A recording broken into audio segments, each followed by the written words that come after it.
You smell what The Rock is cooking. Acknowledge me. You don't know what hard times are, Daddy. We are bad to the bone. Get it? Bad to the bone. Tell me when I'm telling lies. I'll fight anybody. Who do you want? Just let me fight him.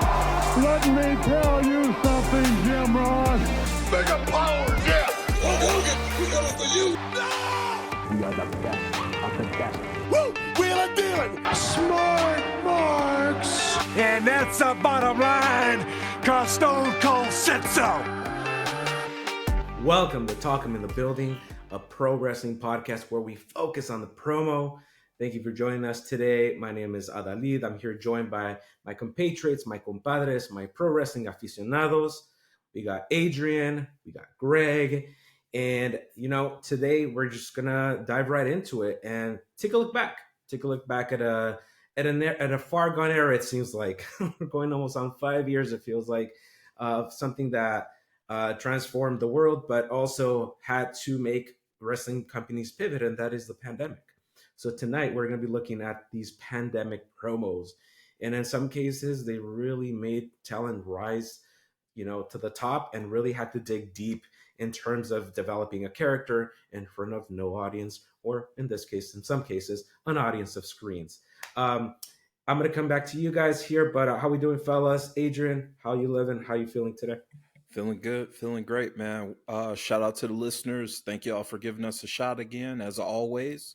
If you haven't already, like, comment, subscribe. But I'm feeling good, fellas. I'm happy to be here.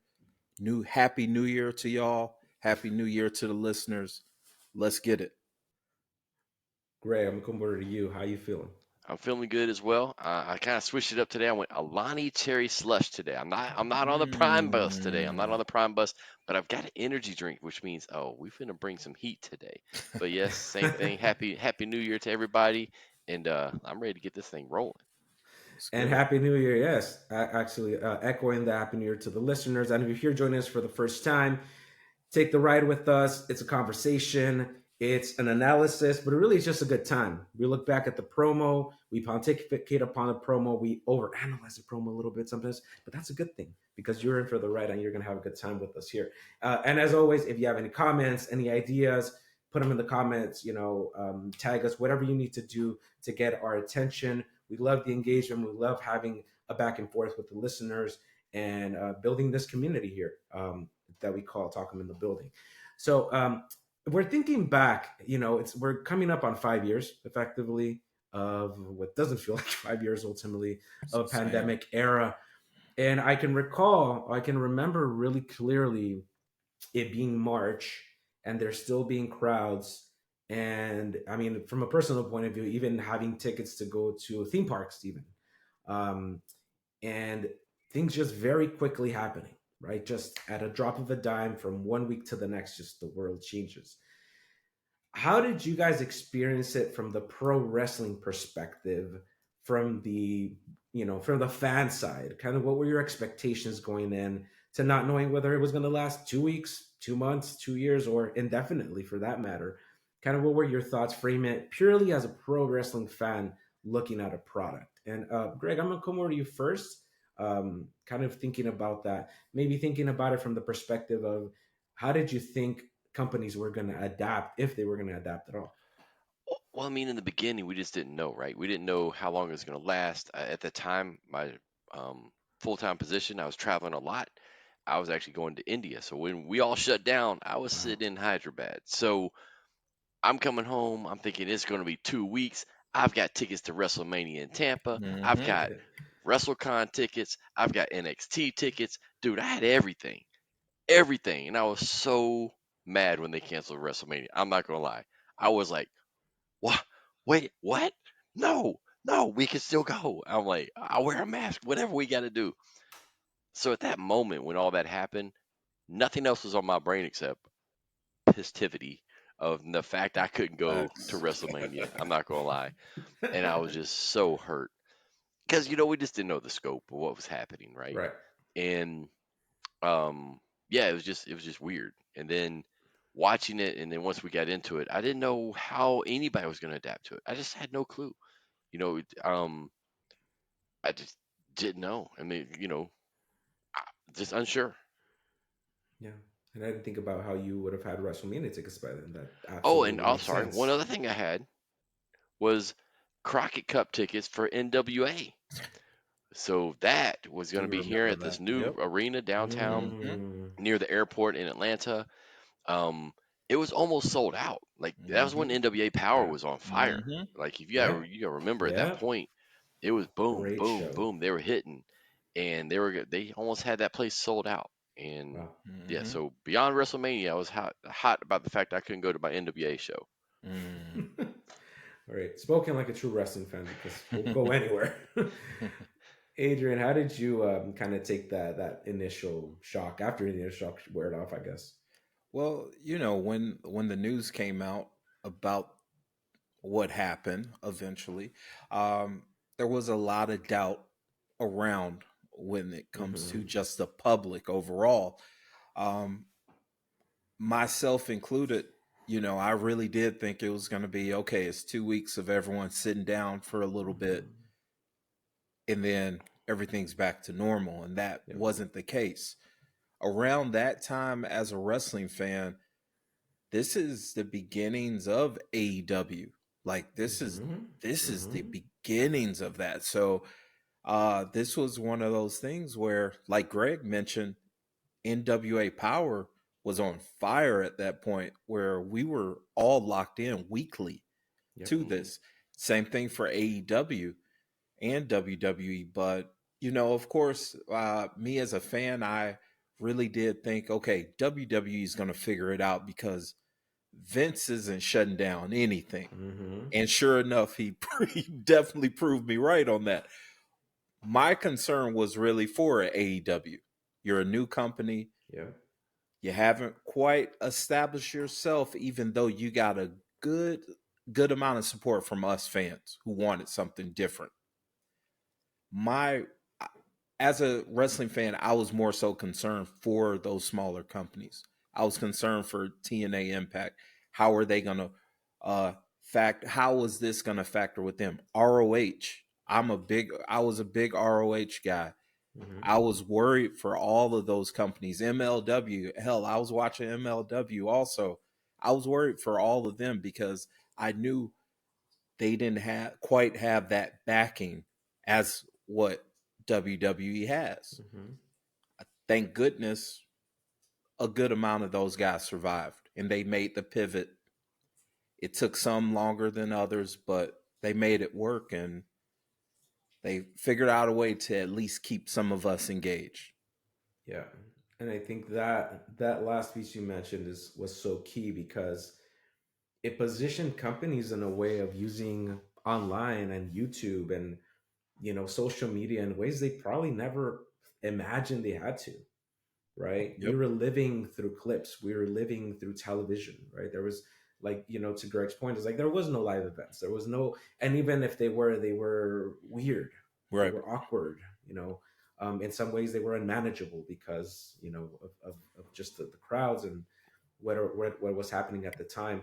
um, to your point, one of my kind of memories was that pivot from AEW to Daly's Place, that pivot from WWE to the Performance Center, and early on Triple H saying, "We're solid. We're like we have a place." And politically, obviously, they had like the connections and whatnot, so they were locked in. But it was, for me, it was independence. And it's like there's nowhere for these wrestlers to go to, and Right. I'm always going to champion guys that through the pandemic worked on promos, right? Mm-hmm. I will say it till I'm blue in the face, but Danhausen is the one that made his name during the pandemic. He was making his name and then just upped it during the pandemic because everybody had nothing to do but be online, Right. be home and outside of working. That's obviously, if you're fortunate to have a job. Um, but that segues into a great way to start the show tonight. So I'm going to start with one particular promo. It's a little bit of a short promo, but really it's Cody's first promo in AEW coming up on the pandemic. It's a pitch black arena, and he's addressing you, the watcher, the TV viewer, the pro wrestling fan, and alluding to a lot of the real life things, which is what I always loved about wrestling is when it's done right, it's not an insult to your intelligence. It's not like, well, we could invite everybody tonight. It's like, no, this is the true reality, and we're still going to be that outlet for you. So I want to start off the night with that one because it also gives us a very great idea into the everyman of who Cody Rhodes is. I have never thought of my world as small before. But recent events can really put into perspective how small we all are. It has also clarified for me how big and how important the service we provide is. And the irony in what I'm about to ask is not lost on me, because I'm about to ask three of the best athletes in the world to discard their petty differences, to put aside those squabbles and to stand together. The irony, it being March 18th, 2020, and us as human beings need to stand together. And for many of us, that will mean standing at a distance.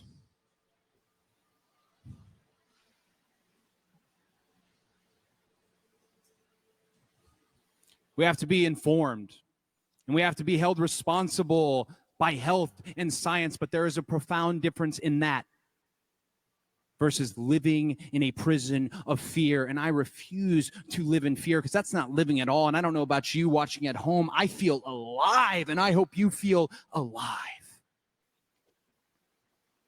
Matt Jackson, I know that you are listening. Save Tony Khan, you were probably second most responsible for AEW even existing. I think you're a tag team specialist, an absolute tag team master. But that doesn't mean anything is owed to you. If anything, that means you have to work harder, and your anger last week towards Hangman Adam Page was misplaced. I don't need that anger, and you don't want that anger. Instead, I need your older brother wisdom, and I need you to carry Nick Jackson's giant heart into this match so that we can win at blood and guts. And speaking of Hangman Adam Page, I get tired of putting over Hangman Adam Page. I have said in a cornucopia of interviews how I think Hangman Adam Page is the best wrestler in all of the elite. He has a scary combination of light heavyweight skill and accuracy melded with heavyweight stopping power like the buckshot lariat. I thought he was going to be the first AEW world champion. He is not. He lost to Chris Jericho. So did I. I need you to get over it, Hangman. You don't want to be the other guy in the elite? Then don't be. Be the difference maker. Be the reason that we win at blood and guts. And then there is my most unique relationship in all of wrestling, unique friendship, that being Kenny Omega. We don't always like each other. And that's okay. We can argue about who we think is 1A and 1B until we are blue in the face and likely somebody passes us by. I respect the fact that we both don't want to be bridesmaids. Great. This isn't a wedding. It's blood and it's guts. It's grits. It's violence. It takes years off of the career, and I need you. But I need the real Kenny Omega. I need the one who stood in front of 499 others and declared himself best in the world. I need the best bout machine, Kenny Omega. In short, I need the elite to be elite. That silence, man. Yeah. Just weird. It's so jarring, right?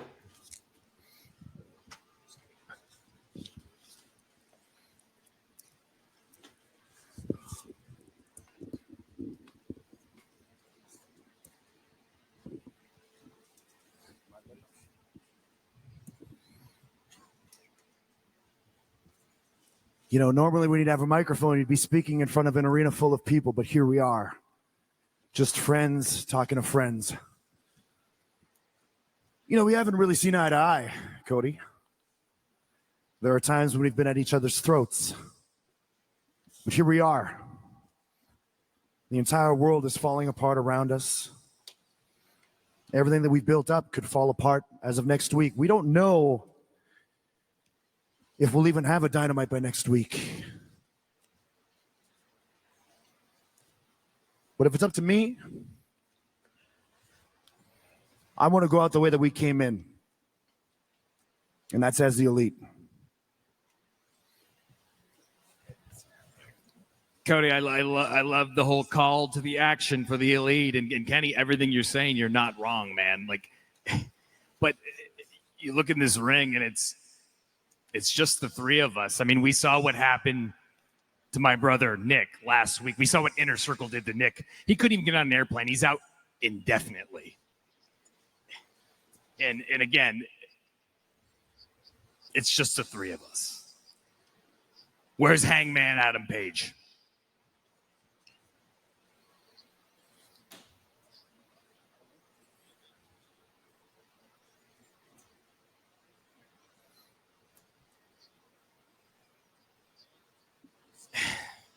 Hey man, listen, I know that things have been a little strange these past few weeks between the two of us. I get it.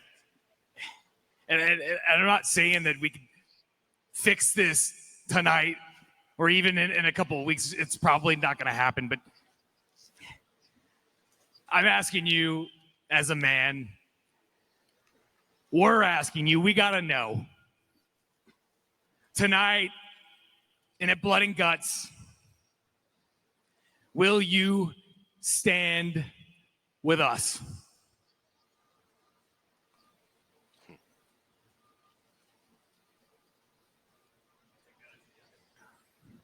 Look, guys, I'm talking to an arena full of nobody, but I'm actually talking to the people out there in TV land. I know you're watching,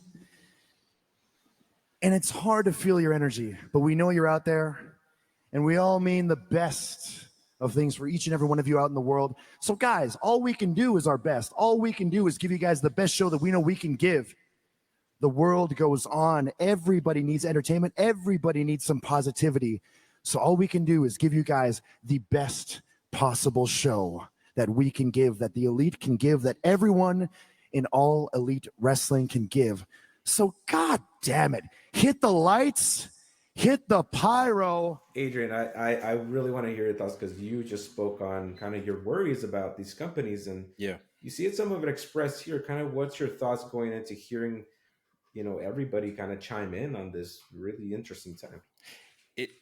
It's such a strange moment. Even 5 years from then, we look back at it and we still acknowledge how strange that time was. It was so much uncertainty, and that was uncertainty in real life, not just wrestling aside, their storyline, beef, whatever. The Inner Circle, I almost forgot about the Inner Circle. It seems like forever ago, but it was so much uncertainty. So I do enjoy the way that not only Cody, but Kenny also was having a one-on-one with you, the viewer, the television viewer. They were telling you, hey, we don't know. Like, it's so telling when you say, hey, we don't even know if we're going to have a Dynamite next week. It's that kind of stuff where it raises it up a notch, where it's like, things are so freaking weird and uncertain, but we're here, and we're here for you. And you get that feeling, you get that emotion. Cody's such a wordsmith, and I think a lot of people try to make fun of Kenny Omega's promo, and it's not perfect by no means. Sometimes it's hokey pokey and all of that. But in that moment, I felt Kenny, and I was like this with Kenny, and that's what a babyface should do. He should endure you. He should make you feel like you may feel alone. You're in the midst of being locked down with your fiance in a 2-bedroom apartment, sometimes 1-bedroom, and it sucks. Not really. I'm sorry, baby. But it's just one of those feelings that you're not alone. Those guys are with you. So I love it. From the foundational piece of how uncertain things were at that time, I love that promo, and I'm glad you brought that one. That's a great Yeah, opener. I appreciate that. I overheard Greg kind of react the same spot that I did, where you're like, you can hear like the ropes, you can hear the Right. squeaks, you can hear like, and then they pan to that shot. Greg, kind of what's going through your mind as you're pretty much hearing everything that we never hear during a promo. Yeah, it was weird. Um, I don't even know how to even react to it, right? I mean, it's like Mm-hmm. even Mm-hmm. watching it back, it's just like, what is really happening? It's disjointed, to be honest, looking back at it. Mm-hmm. But you also have to look at the fact that nobody's been through it. Like even when Kenny got in there, and it's not a knock, right? I'm not trying to knock him, but it's like it was kind of like there's a blurred line. Like, all right, yeah, we cool, but we've had issues, so I got to put a little kayfabe in here, but I got to put a little bit of realism. Mm-hmm. It was just weird. It's It just weird to is watch. And definitely. the thing is, like the whole Cody part didn't seem as weird as everything else. The reason why is because we've seen people address the crowd in an empty arena before. We've seen them open a Mm-hmm. show. We've seen Triple H do it. We've seen Vince do it. We've seen others do Yeah. it in the past. So that didn't feel as weird to me. Um, but once the others came in, that was weird. But the other part that I thought about is like, how great could this promo have been when Hangman tipped his glass? Had there been 18,000 people in there, had there been 7,000 people in there, that pop off of that one subtle movement Mm-hmm. Yeah. would have been huge. I Mm-hmm. mean, it's just kind of like that type of thing that's just this storytelling, right? Less is more. We talk about less is more all the time, and that was a big moment of less is more. Yeah. You can tell also Cody sort of breaking up his promo, right? Up until the point says we will not live in fear. Hmm. He's speaking to a crowd, to the audience at home that is going through a real life scenario, right? A real life uncertainty. And then as soon as that starts, he's like, but at blood and guts, I need, and he goes into Cody promo mode. And I think that's always fascinating because you touched on it. It's like, how do you navigate? Because I don't think they even knew how they were going to navigate it, right? It's like, how do we sell a show that we're not even sure is going to happen? Hmm. How do we sell a show that we sort of have to pretend that we're still, we're still wrestling and this is still, entertainment? And he touches on it, right? Now we're your avenue. Kenny touches on it. We're your avenue. We're going to be your entertainment, no matter what else is going on. And you know, it was an interesting time because everybody had to make something of it, right? And Hmm. everybody, I think, this, despite the crowds, eventually crowds come back, and WWE does the screens, which we'll see here shortly. But regardless of what they did, everybody was just trying to make it work because ultimately, like, we still wanted to consume the product, right? We still wanted to sort of like disappear from reality and the true nature of what was Hmm. going on. Even more And so. even, Yeah. yeah, more than usual, because Yeah. it's like, it's like, I mean, TVs, I mean, if you remember, like, TV production was down. This was really the only TV product still being produced. Yeah. I was gonna say Sports was like done, right? Before they Yep. did. Sorry, Greg, go ahead. But no. I was gonna basically just piggyback off what you said that mhm, wrestling, as is usual, let's call it what it is. This is one thing that wrestling in general, not just WWE, mhm, but wrestling in general, has been at the forefront of so much. And the mhm. only original live entertainment that was on TV was AEW, TNA, and WWE. That's Yep. it. That's it. That's it. The only other thing that came on later, which I give them credit for, was NASCAR and their guys playing freaking video games. Yeah. But that was it, right? I mean, there was nothing else live, and people were scrambling. And I think that just shows you something about Tony Khan, shows you something about Sinclair, and shows you something about Vince. They were like, we're going to make this work. Now, here's Mhm, another piece to that. They're not just making it work for us. If we think about the fans, we're not even thinking about just the fans. They work for the boys because they got them in the ring. They got them, providing entertainment, building their characters, but they kept their jobs. How did they keep their jobs? Because if they don't produce TV, Fox could have pulled the plug. Yep. TNT could have pulled the plug because there's a contractual piece in there that I'm sure is not written that says if there's a pandemic, you're excused from Right. live entertainment. So, and we all know that at that time, SmackDown was not hitting Fox's numbers they were looking for, and so they could have pulled that plug easy had they not had TV. TNT taking a big risk with with AEW, a brand new company, less than a little over a year old, if that. At that point, Dynamite hadn't been on a year yet, and taking a huge risk. Had Dynamite not done that, they pull the plug. Not beyond the fact we may not be watching AEW today. You pull the plug, you have a lot of people out of work. That's a fact. And that's so key because you think of it historically, wrestling's never been seen as, premier TV. It's always been seen as second class, even the audience that watches it. I mean, now we're talking a very different when WWE is charging, $400 for very upper deck tickets to a random TV taping. Business is good, and the money's there. But we've come a long way. But you're right. It's like what comes of that era if they don't maintain some level of consistency with the shows, with the quality of the shows, even because if it's any other company, where does AEW go? They probably rent out an arena or how do protocols look, but they owned all of that, right? The Jaguars adjacent and everything. And WWE obviously already had the facilities built in, which is still one of the strangest WrestleManias of all time. Obviously, Definitely. that performance era one. So I thought this was a promo that kind of lays the groundwork for essentially the week where everything started.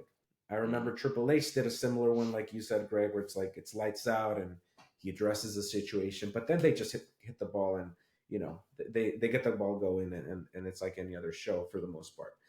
One thing I want to frame this this show as is also looking at it as the pandemic era, as an era where a lot of wrestlers grew and a lot of wrestlers were given the ball to grow without, and this is no knock on the audience because the audience is what gives everyone a job, but there are times where the audience detracts rather than adds to the development of a character, the development because of the damn what chance, or just just not giving, just being wanting immediacy, wanting like it has to happen right now, rather than let it simmer. This is a character building. And one of those people that we saw grow tremendously during the pandemic era, which we mentioned on other shows, is one Bayley, right? Bayley's coming off of leaving the hugger gimmick, trying out this other gimmick that wasn't hitting quite yet. But we're gonna see through this promo how Bayley explains, now we've added some screens, guys, so it's no longer an empty audience. There's some TV screens that you could log in and be part of the virtual audience. And she's addressing WWE and the fans and where she is right now after she attacks Sasha Banks. Everybody is asking how Sasha Banks is. Is Sasha feeling any better? When is Sasha going to be back? But nobody is asking how Bayley's doing. Nobody's asking how I feel. Do you think I enjoy doing that to my tag partner? Do you think it made me feel good to take this steel chair and destroy my best friend? Well, ding dong, hello? Yes, I did. I loved every single second of it.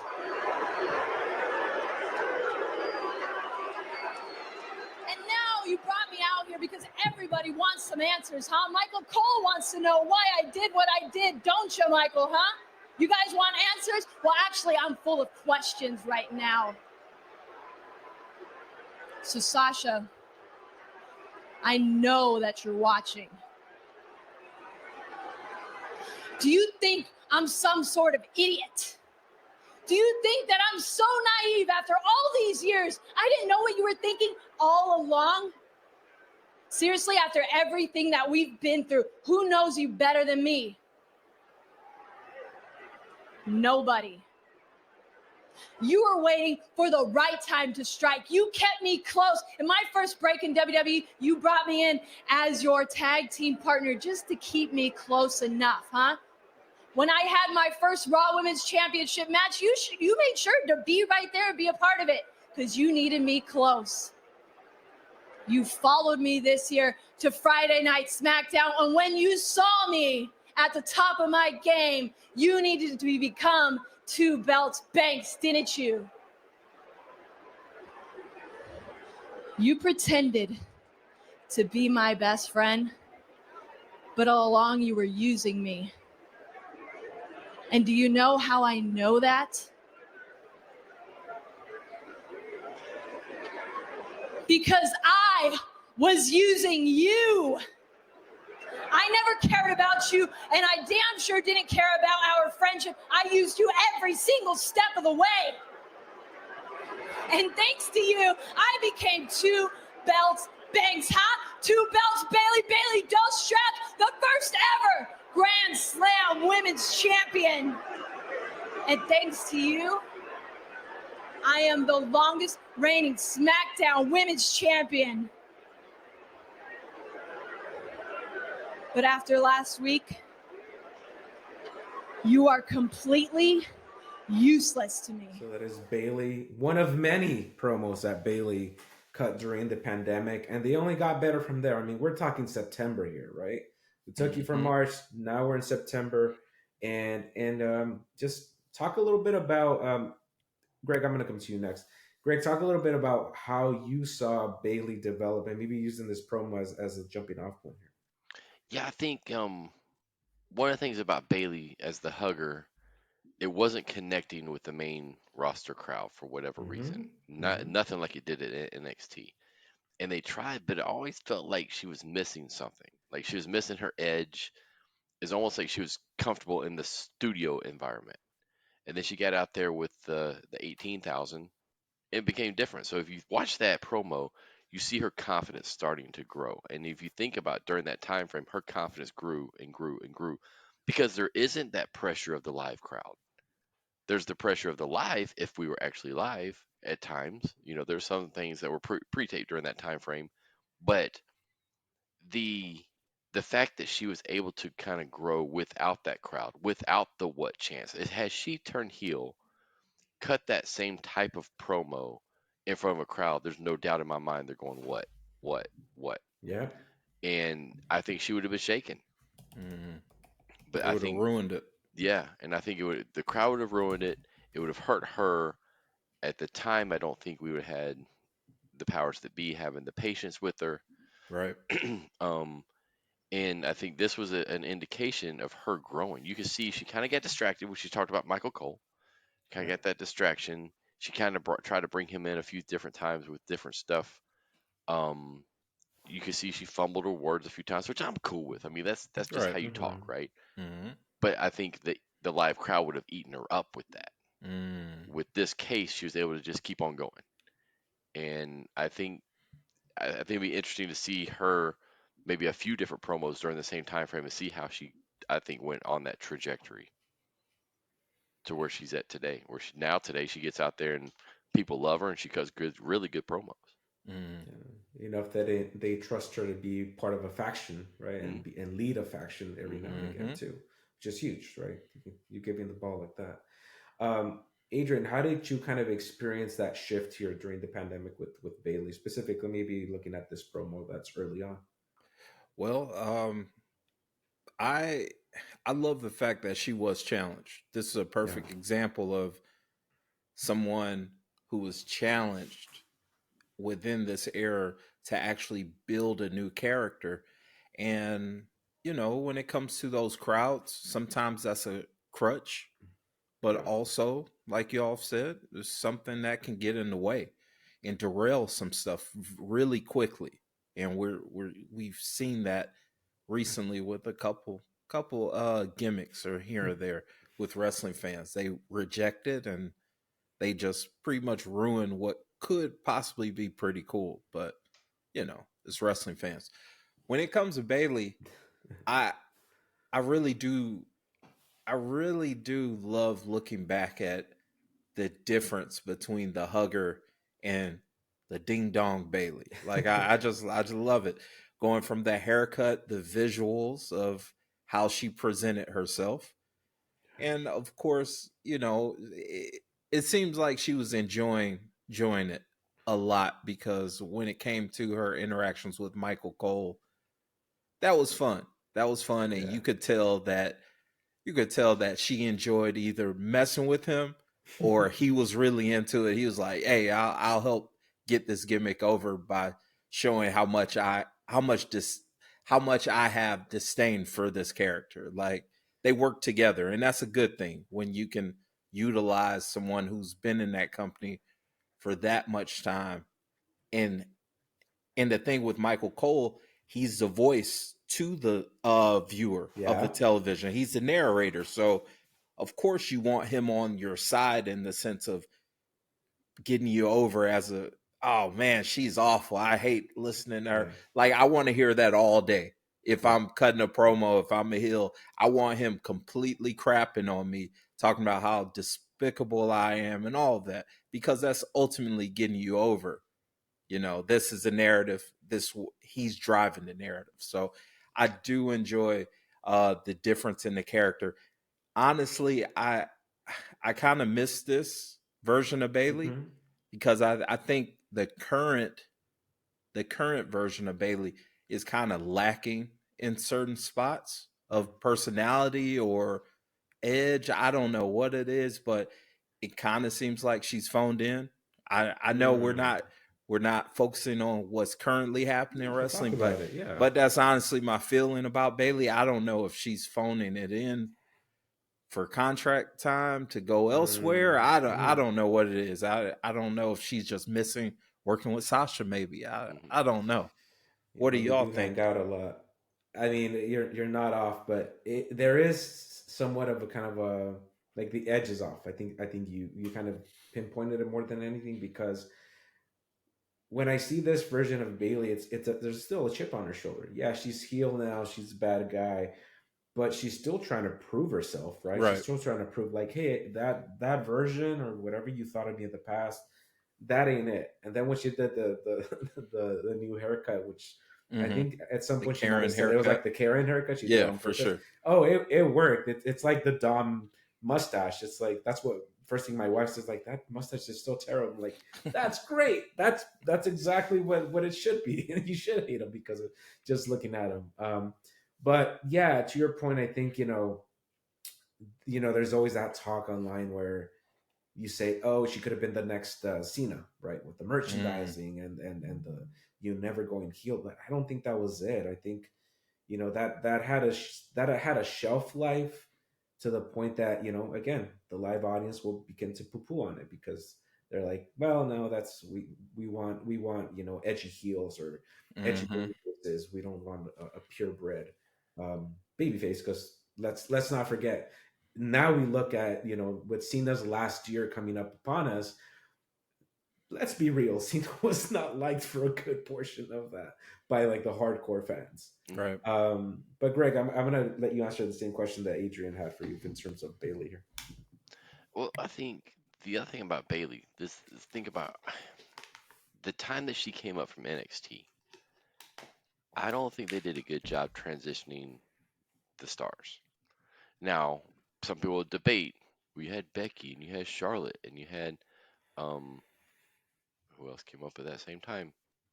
Sammy. It's a number of them. But I'm talking about the females. Oh, of the ladies. Yeah, those were the main ones. Those were the main two, and then and Sasha. So they all came up at the same time, but they all got put into factions. They all came in with a story, and they kind of flowed right into something. When Bayley came up, they just relied on I hope you watched NXT. Basically. Yeah. And they did that with a bunch of people. You think about it, in that early time frame, whether it was Bo Dallas, whether it was Neville, whether it was Sammy, there's a few. Other than Kevin Owens, they didn't do a good job, in my opinion, bringing people to the main roster, building that character, telling you why you should care. So there was that part of, yes, she can be the next Cena, but we didn't present her that way. Yep. We just kind of brought her in and said, "Here she is." Right. Yay. Yeah. And so I think that put her behind the 8 ball right there, especially with that character she had, Yeah. because it was so goody two shoes. So, oh my gosh, I'm so happy to be here. I mean, that's the type of thing I think vignettes would have been a big thing for her. Yeah. Like Perfect. showing her background. I mean, because it was everything they talked about was real. Like she was a fan.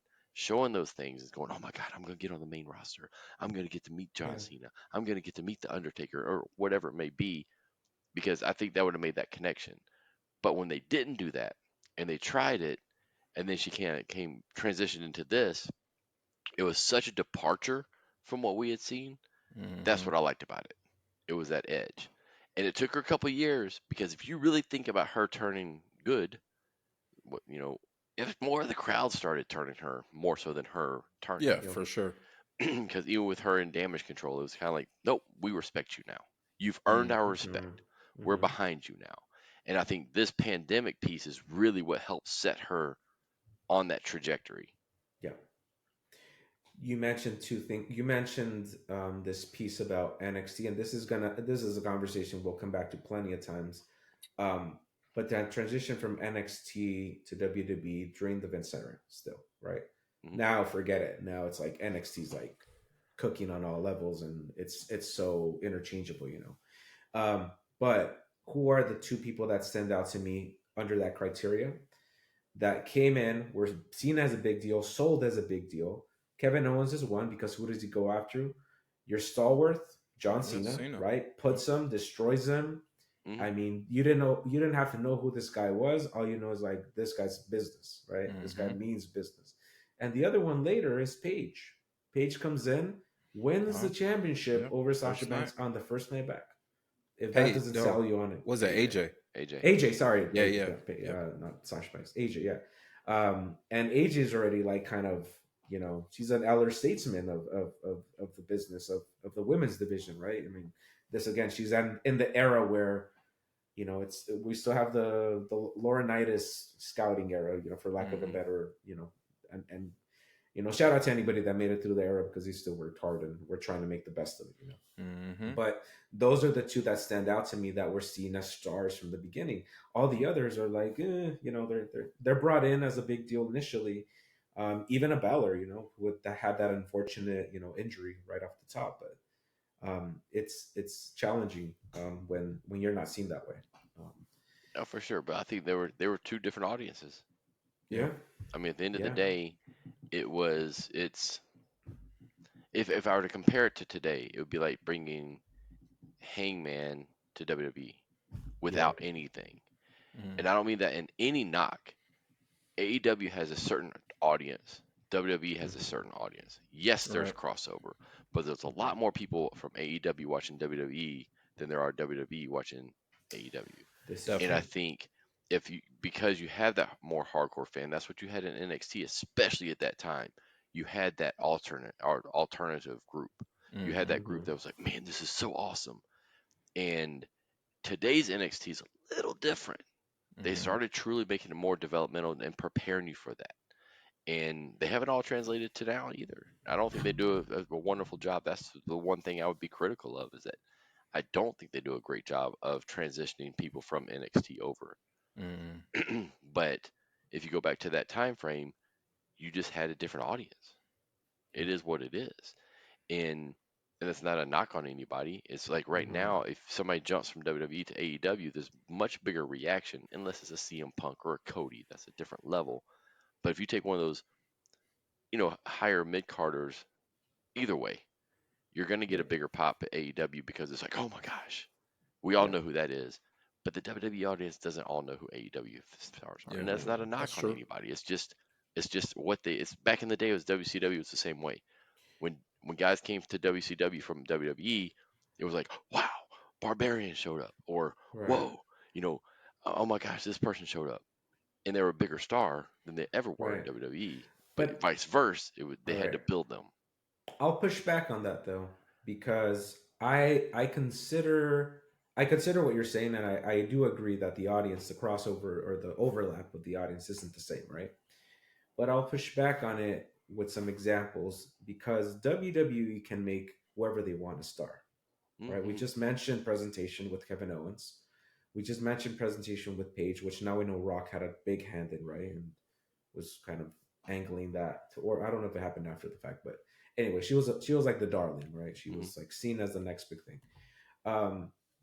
But think of AJ Styles. Think of his debut. Sure. They gave him a great debut. I mean, can't go higher than Roman at that point, at least in the eyes of the company at the time. And the audience didn't, there was no connection to WWE, like none whatsoever, right? This is a guy that completely made his name elsewhere. To me, this is akin to bringing, because around the same time, remember, they're going after Omega and the Young Bucks, right? And this is akin to that. I still think that if they bring Omega and the Young Bucks, they give those three guys a bigger presentation than they ever did AJ Styles. Because the biggest knock on AJ was, we don't know who you are. That was always the Vince line, right? It's like, you could be the biggest name elsewhere, you're going to start back at zero here, right? Yeah. And he earned that respect, rightfully so, right? He made inroads and he made his ground. So I think it really depends on like how you make that first impression and also how you pivot from that first impression. I think AJ's the exception. I think that the timing was perfect for AJ, and the location was perfect for AJ. Well, there you go. He walked out in Orlando, which was all TNA, and they got the TNA chance. You've seen it since then. You've seen it since then when he was in the ring, I think, with Bobby Roode one time and somebody else, and the TNA chance started, and they were down that way. I think AJ's the exception. But I mean, I think, and at that time, people were starved for wrestling action. And I think at that time, and I think it's harder to compare today, I think at that time, more WWE fans were cynical and more looking forward to and looking for other venues, looking to New Japan. New Japan was hot. New Japan World was hot. I mean, all of that type of stuff, right? But the flip side of that, when the OC or whatever you wanted to call them, the Good Brothers or whatever, when they showed up, people didn't lose their minds. They're kind of like, okay. And they were given a pretty nice little, straight to the main roster, big thing, but not quite like AJ.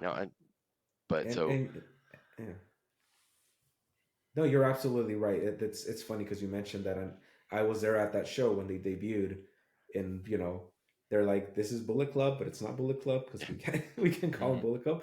But I remember being like, I just come back from the restroom and I hear the commotion, and when I come back down, they're just beating everybody down, right? But that's what was striking to me, is like the only people that popped were the hardcore fans. Were mostly males my age who were like, knew who they were, knew their background, knew like everything about them. But beyond that, everybody was like, oh, who are those guys? Who are, and if you don't build it beyond that, then it dies. It's not gonna grow to anything ultimately. Great. Yeah. So I know I love these conversations because it really, I know we were talking about Bayley, but it got us talking about these other pieces about how you can bring someone in, but if there's no plan in place, if there's no regard given for their pedigree, because now you look at how they bring somebody in and they'll say IWGP GP champion, they'll say TNA champion, they'll mention Progress, and every other company minus AEW for obvious reasons, and that's great. I love it. I love that they're still seen as some level of competition. But if we're thinking about it and we're thinking about elevation and who is the premier star besides Cody right now, it's Roman, right? And that's someone that had several opportunities under different presentations or their different storylines and was just not clicking because he was following the John Cena tried and true model of, we're going to put you on there whether they like you or not. And again, going back to the point we made at the very beginning, is the crowd then never did him any favors until there was no crowd. And that's what we're going to be looking at next, is a promo. Now, this promo is January 2021, so we're far removed from the start of the pandemic. Production has a certain look to it. Everything's hitting, they're hitting it on all fronts in terms of production. So no longer is it a pitch dark arena or anything like that. But now you have a very different Roman Reigns. A Roman Reigns that is confident, a Roman Reigns that has a direction, and a Roman Reigns that isn't distracted by an audience that is constantly stopping him from promoing, basically. Nobody said you were stupid. It's starting to sound like you think I'm stupid, like I'm a fool. Am I stupid? Am I stupid to you? Those words never came out of my mouth, never would. I never said it. Okay, so you didn't say that. No. So what are you saying? You're stupid? Is Adam Pearce stupid? Roman, what are we doing with this? What is this? What is okay? So you're not stupid. I'm not stupid. So is Vince McMahon stupid? Or on global in front of the whole world, you're saying Vince McMahon is stupid. Is that what you're saying? Paul, what are we doing out here right now? I never said anything of the sort. Okay, so you didn't say that. So Vince McMahon's not stupid. Adam Pearce is stupid. So you are most certainly saying that Roman Reigns is stupid.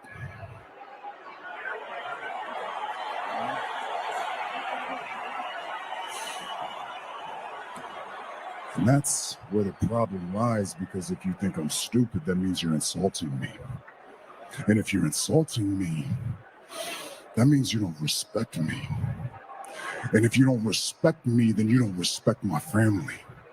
And when people around here don't respect me, my family, our bloodline, there's consequences. You understand? Roman, stop it now. Enough, please. Please. I have total respect. Keep your hand on your own time. It's a suggestion.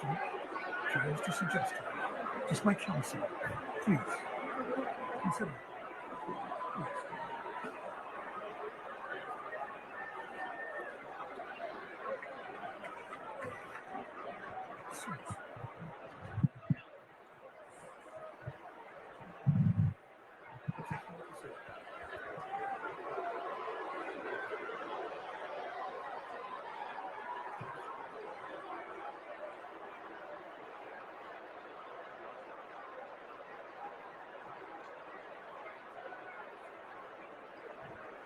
My mistake. Maybe nobody in this ring's stupid.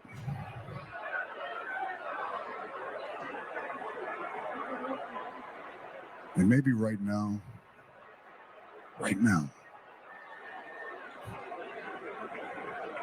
you're perfectly safe.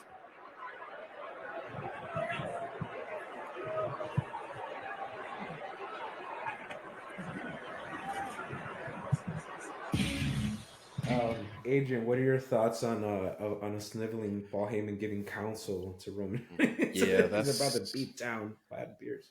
A few things stand out for me. Definitely Paul. Paul is clearly the difference between the Roman Reigns that we know today and the Roman that we used to crap on.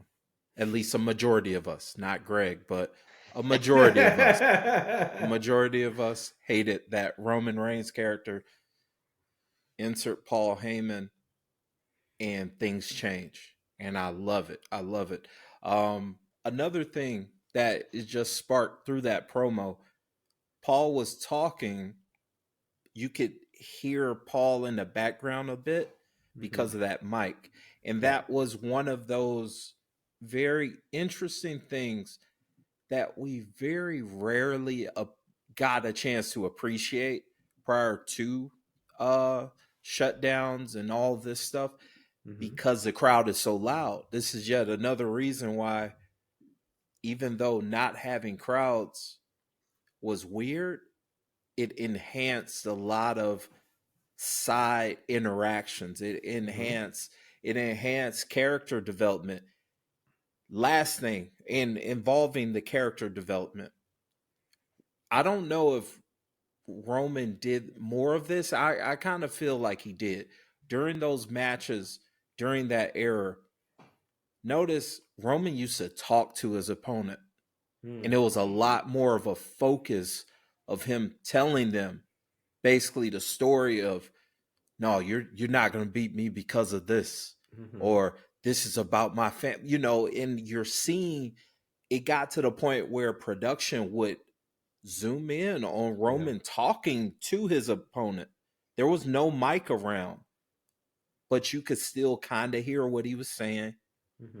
And that I don't know, that kind of upped the ante for me, because it was kind of like I was watching a movie at this point, you Yeah. know? And it's gotten to the point where Roman has gotten so good at doing that he does it at a WrestleMania, and it's loud, but you can still catch him talking to his opponent. Like during his Cody matches, you could see him talking, and production got locked in with that too, because they would know, okay, let's pan into Roman talking. Let's pan into Roman talk, but have Paul with his little reactions in the background, Yeah. because all of this works together as a production. All of this is about pushing a story. That, yeah, this is a blessing in disguise for sure. Yeah, no, and you mentioned it. It's a shift that I didn't think when I brought the promo today, but Heyman, right? Heyman being that X factor that always elevates talent, because you can see it, right? He's off on the sidelines, and here's your star, right? Regardless of what that might be. Yep. Greg, so Adrian alluded to it, but we'll just call it out. You've been backing Roman since the start, right? Um, how did you feel as you're seeing this development in Roman's career, given the circumstances, but also knowing that he's a very talented, wrestler, but also just pro and talking? I think when I first let's go back to the first day he said that's not a spoiler, or that's a spoiler, and they pan back and you see Paul Heyman. I was like, finally. Like, I was always a supporter of Roman, always liked him. I'm not dumb. I knew that he cut some crappy promos, and I knew, but I knew that it was there. I had seen certain footage from NXT when he had the timepiece and all, I mean, just different things about him. It's like, man, there's something there.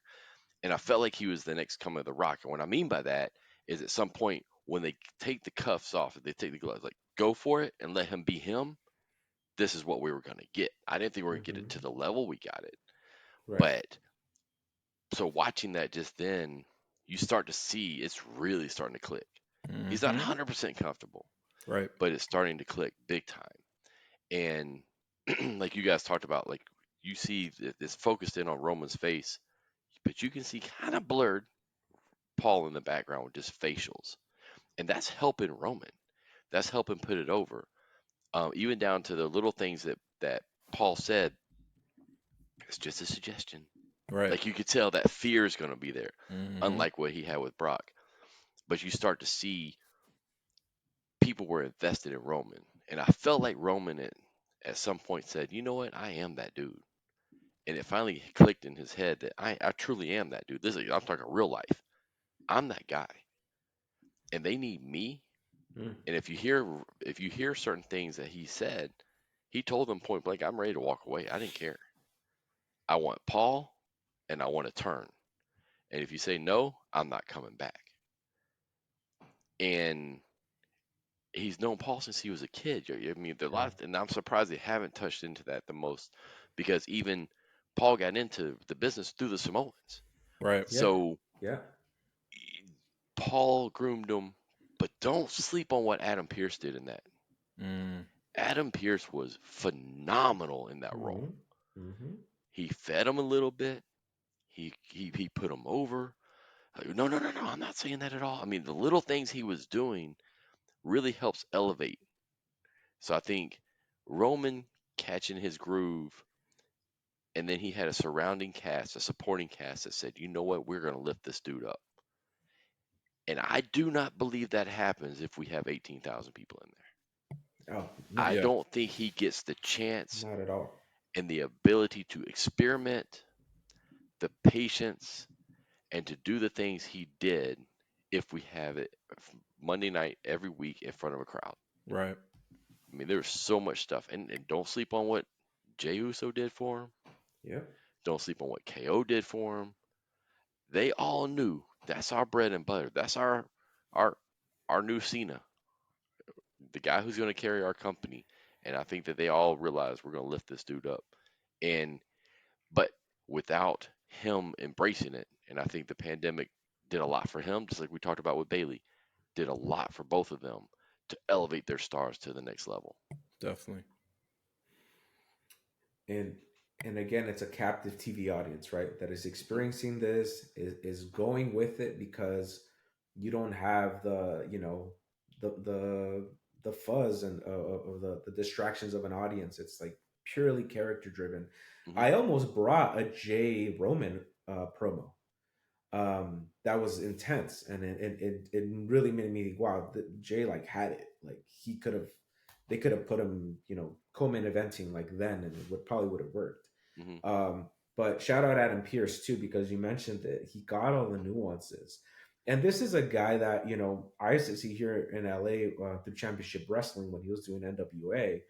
And he was you know, these were like little studio shows, you know, like, you know, hardly anybody was watching realistically, but it was treated with the same gravitas, right? They'd give him the mic and he speak about the authenticity and the legacy of the, you know, NWA Championship. So now seeing him as an authority figure, it's interesting, because usually you would have the kind of sniveling, you know, like, don't hurt me. But no, this dude has like pedigree. This dude's like huge too. That helps. Right. But he's acknowledging, like you said, pun intended, that Roman, that why are we here? It's like, what are we doing? He keeps telling Paul that, like, what, you know, what's the point of this? Like, I didn't do anything. I'm not trying to get in your way, so to speak.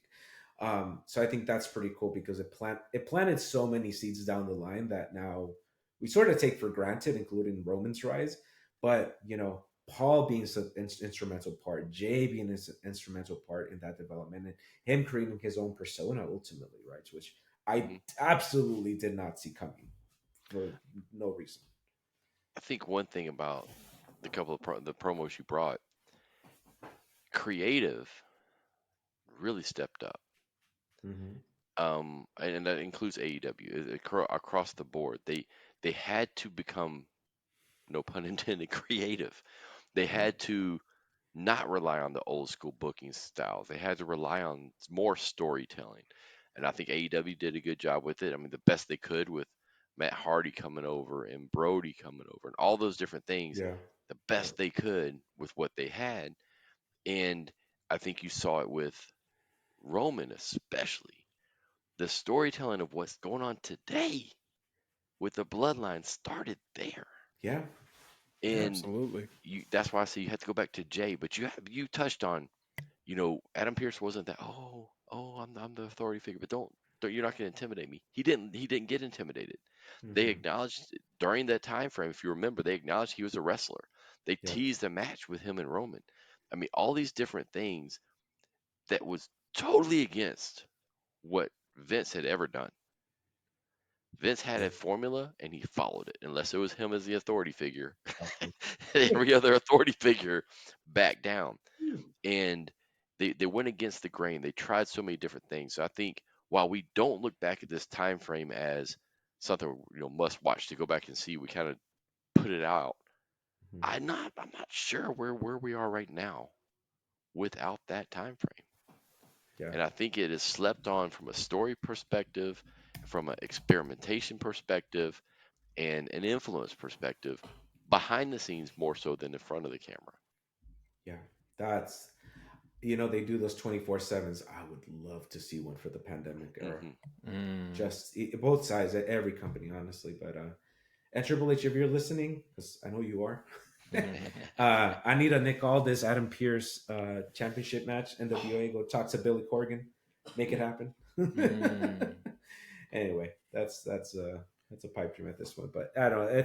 I love seeing all those wrestlers that, again, going back to the beginning where y'all were talking about NWA Power and that event that never happened, which I completely forgot about because obviously I'm not in the Atlanta mix there, but it was such a different era. So many things kind of like just fell off that were just great, and that's unfortunately one of the casualties of the pandemic.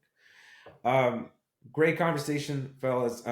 This was an interesting topic. I know we had talked about kind of doing a pandemic episode, and I was really trying to wrap my head around what promos kind of encapsulate that. And look, trust me, y'all, if you go down and just analyze and look at any of the promos that happened during that era, do yourself a favor, go back. They are jarring. That's for sure. Definitely. There's no audience. You're gonna see your signs. It's so weird. And you see the wrestlers trying to work it out. Yeah, and it's just weird ultimately. If you haven't already, like, comment, subscribe, and of course, look us up on socials at Suplex Dinner Club. And be sure to check out our other projects. We talk college football on Dogs versus All Y'all. That's a weekly college football podcast where we don't just talk about the Georgia Bulldogs.